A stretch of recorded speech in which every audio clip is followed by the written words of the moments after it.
Welcome to Invest Out West podcast. I'm Nat Micken. And I'm Kahlia Micken.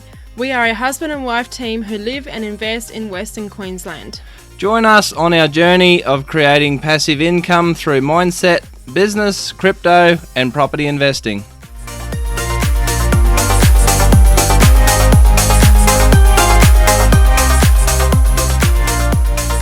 Welcome to our third episode of Invest Out West podcast.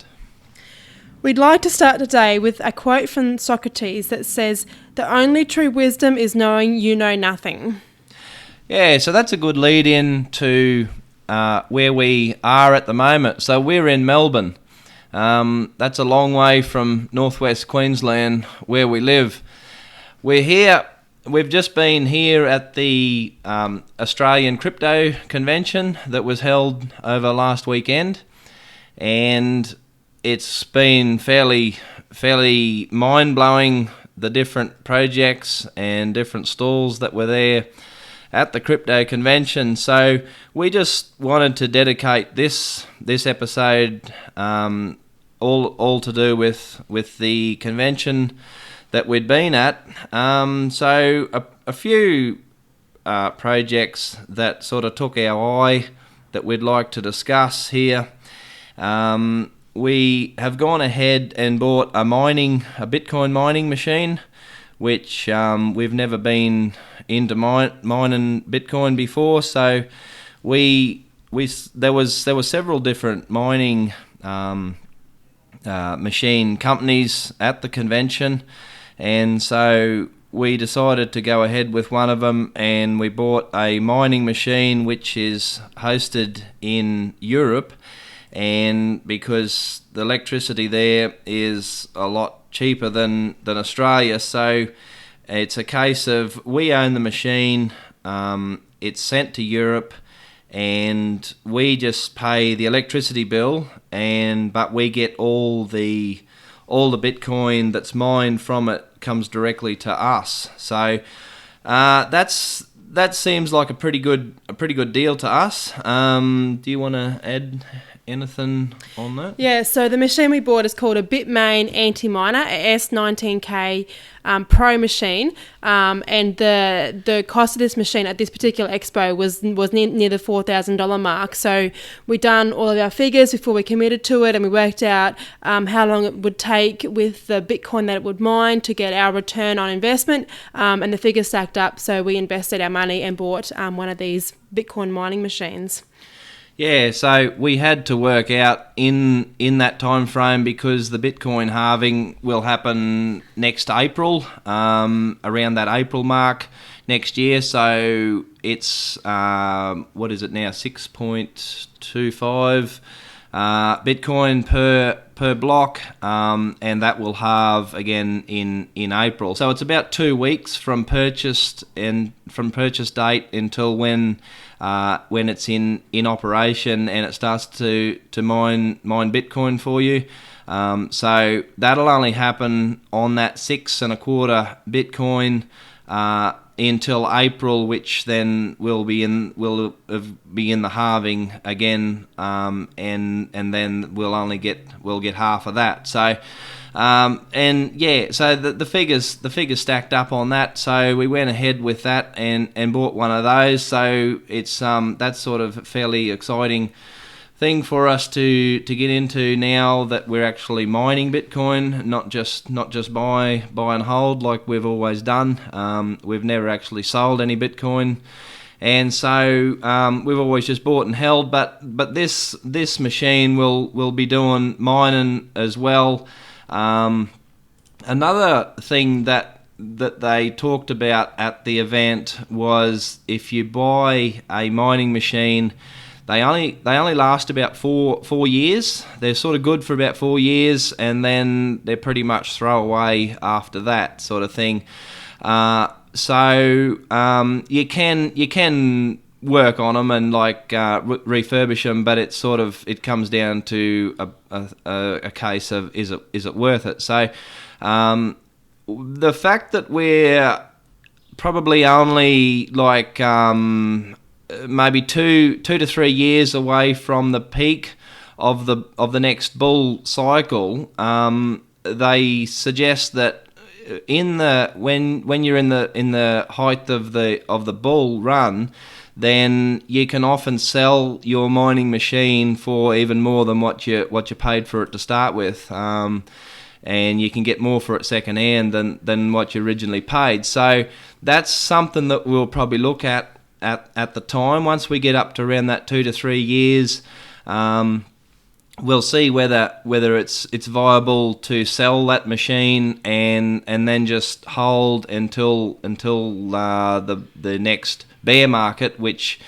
in the next, like in each bear market, the machines are always a lot cheaper than what they are in the height of the bull market. So that is something that we learnt there. Is a lot of miners do that. They'll sell their machines when Bitcoin is high and everybody wants to mine it, and then they sort of get rid of them, and then they buy new ones again when they become cheaper again. So yeah, that's something that we're excited to dabble into. There was other things at the convention that we'd like to touch on. So there's a project there called Layer 1X, and that is something that we're both quite bullish on at the moment. We'd done like a fair bit of research with the stall, because there was a stall there at the convention on Layer 1X, and there was also a talk. They did a talk on Layer 1X there, so we attended all that, and it's something that we're looking very closely at. It seems to be very promising. Did you want to talk about the details on that? Yeah, so Layer 1X is a relatively new, new project that has been built behind the scenes. So Layer 1X it's coming out to have a platform where it connects different blockchains together without having to create a bridge. So it sort of joins them all together without actually having the bridge. So at the moment, Layer 1X is connecting eight different blockchains. So you've got Ethereum, you've got Arbitrum, Optimism, Phantom, Solana, Matic, Polygon, Avalanche, and Binance Smart Chain. And so what they want to do is they want to remove the risk that comes when you're trying to bridge between different blockchains. So it's a decentralized architecture that empowers the secure exchange of smart contracts and assets across multiple chains. It says, unlike traditional bridge solutions, crosstalk, which is what Layer 1X is building, it says it modifies the payload based on third-party conditions, ensuring compatibility with the destination chains. It offers a safe and efficient method for executing cross-chain transactions without the need for intermediaries of third-party custodians. So we believe that it's a really good project to jump on. They have that they were quite transparent at the expo about explaining what they do and what their ambition is.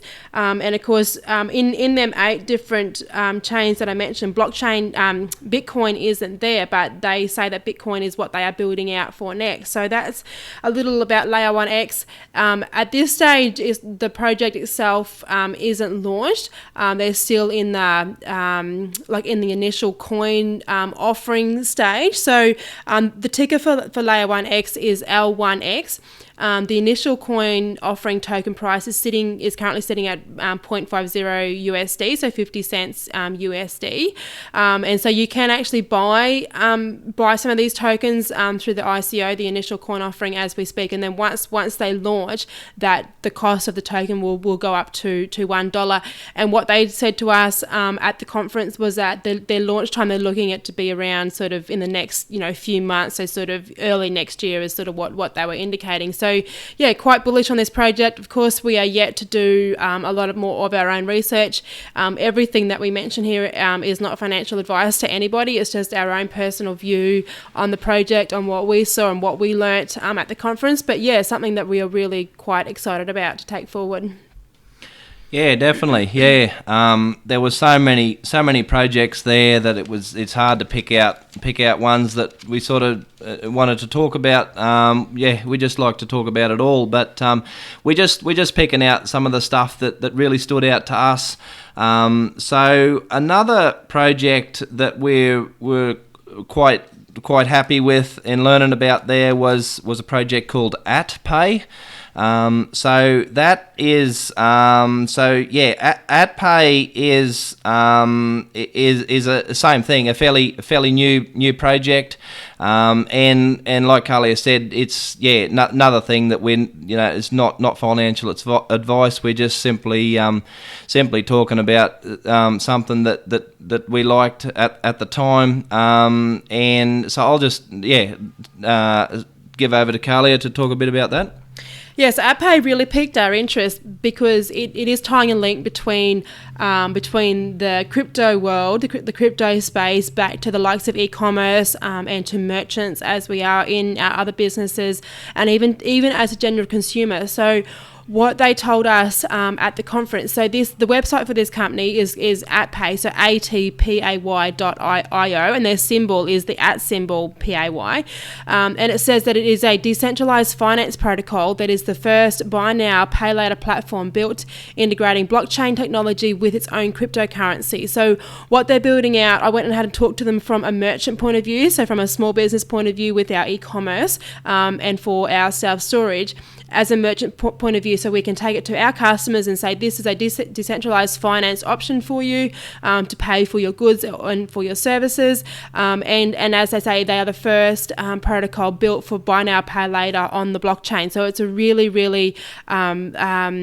they are leading the way in the buy now, pay later space, tying it into the crypto space. So we are really bullish on them and the work that they are doing. So they said to me when we were at the conference the conference was on November 11 and 12th, and they said then that they're launching their merchant side of the business in the next couple of weeks. So it's coming out very, very soon. So and then from a small business perspective, they have already got API integrations with a lot of the platforms, the likes of WooCommerce.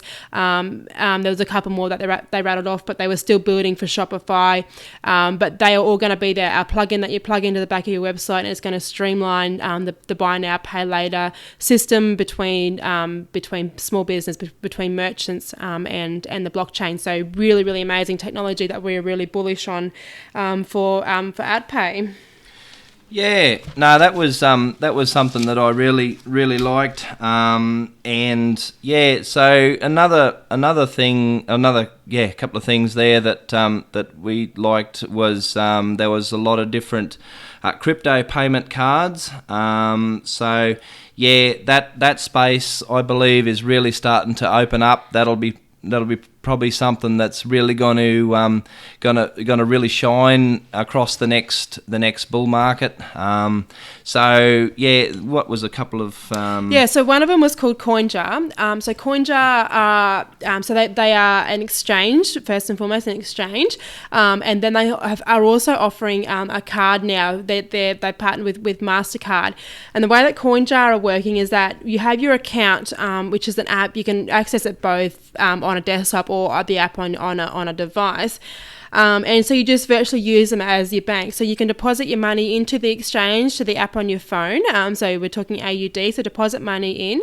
And you can use that to either buy your cryptocurrencies, or you can use that AUD as technically as a bank. So you get your MasterCard, which is a CoinJar MasterCard, and you would just go and buy goods and services as you would normally use a credit or a debit card from other banks, and so I asked them, whether you could pay with crypto with the card, but they said no. At the moment, their technology only allows you to pay in AUD. So if you were to own Bitcoin and you wanted to go and use your CoinJar MasterCard card to go and purchase something, you would just have to sell your Bitcoin and put it back into AUD. Still keep it on the exchange, on the CoinJar exchange, and then go and use that card to then go and buy your service. So it's like a really streamlined process where it's just it takes away the bank. So all you do is transfer your money from the bank to your CoinJar account, and then you go and do what you wish with it, whether that is to go and buy goods or services or whether that is to buy crypto. So that was CoinJar.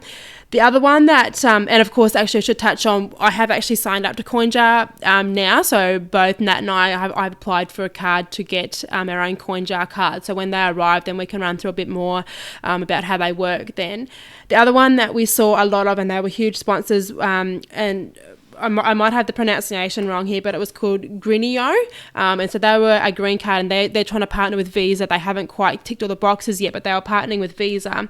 And they were virtually the same idea. So pay with digital currencies worldwide was their push. So they haven't launched as yet, that they have got the wait list out. So same story, we have applied to be on their wait list to get their card. So and their slogan is that they are the future of personal finance, and you can pay with digital currencies anywhere in the world. So a lot of work going on in this space. There were a couple more other card providers that were on the floor. However, I haven't done enough research into them to speak on them just at the moment, but I will look into all of them that were showcasing there. So yes, a huge work happening in the space of tying between goods and services that you can pay for with your crypto. So a lot of happening there, and quite bullish on that space as well. Yeah, no, it was a marvellous weekend. There was so many speakers there. The Michael Saylor, when Michael Saylor was to speak, they couldn't even fit the amount of people in the room. There was so many of them, us two included, that had to get turned away at the door because the room was full. There was a lot of different speakers even at the same time, so you had to look at the schedule and decide which one that you wanted to attend more than the other, because there'd be about three speakers all at once at different parts of the convention. It was just an amazing time. We'd never been to an Australian crypto convention before, and we really wanted to come to it this time because we just realised that this is where the learning happens, and it's like the quote that Kahlia started with. The only sure thing is that you know nothing, and so it's a case of just learning about this stuff all the time. Especially in the crypto space that's so heavy, and it's only at events like this that you get such a really deep insight to what's actually happening. It's, you can watch YouTube and listen to podcasts and that sort of thing, but once you're actually in amongst the people and the companies there that are doing the building and making this stuff, it's then that you become aware of just how big the crypto space is. And I kept thinking back to, so when we flew from Townsville to Brisbane, and then we flew from Brisbane to Melbourne. And as we were getting off the plane in Melbourne, there was a conversation started up a couple of seats across from us between a couple of people, and they started talking about crypto, and one of these people said, "Oh, crypto is a scam," and I sort of just felt really sad, that there's people that still think that, and it just was even more so once we were at the convention. And we were in amongst it all there, and I thought back to that conversation between them people on the plane, and back to that person who said that crypto is a scam, and I just sort of felt really sad that for that person who would even think that, when we were having so much insight into the space, and so I would probably just mention a couple of the top coins here at the moment. So Bitcoin is on 57,510 Australian, so that's up 6% in the last 7 days. Ethereum is at 3,230, which is up 9.7% in the last 7 days. So all across the weekend, all the cryptos were going up, and that was a fairly big talking point that there was this the optimism in the crypto space worldwide while we were at the convention. So it just sort of reinforced to all of us there at the time that this space isn't going anywhere. And so I'd just like to mention a little bit about why we didn't do our last episode. So where we live on our cattle property, all around us there was a lot of bushfires happening, and we were out fighting fires with a lot of other people to try and save as much grass as possible. And so it just never happened. We tried to do a podcast in amongst it all, but it just we were that busy with fighting the bushfires that we never ended up being able to do it. So we decided that we'd scrap that one and we'd just do this one instead, because we still wanted to get to the crypto convention, and we decided that we'd just do our podcast on the crypto convention. And so yeah, that's sort of a brief outline of our thoughts at the convention. Did you want to add anything? Yeah, so I just wanted to say, like, as a closing comment, that obviously everything we share here is just our own personal view. We don't push anything on anybody. We just want to share, our love and, our passion for the space.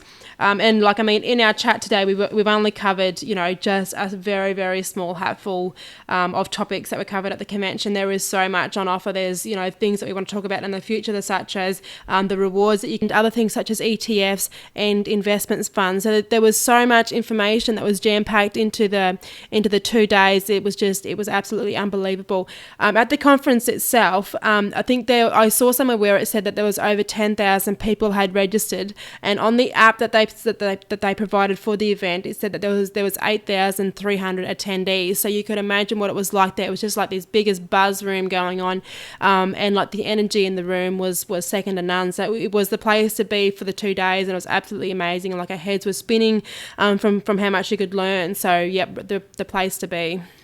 Yeah, no, definitely. It was something that we'd never experienced before, and even with all the normal learning that we've done over the last couple of years on the crypto space, this still just blew our minds. And so, yeah, I think that's about all we've got on this one, and keep living the dream.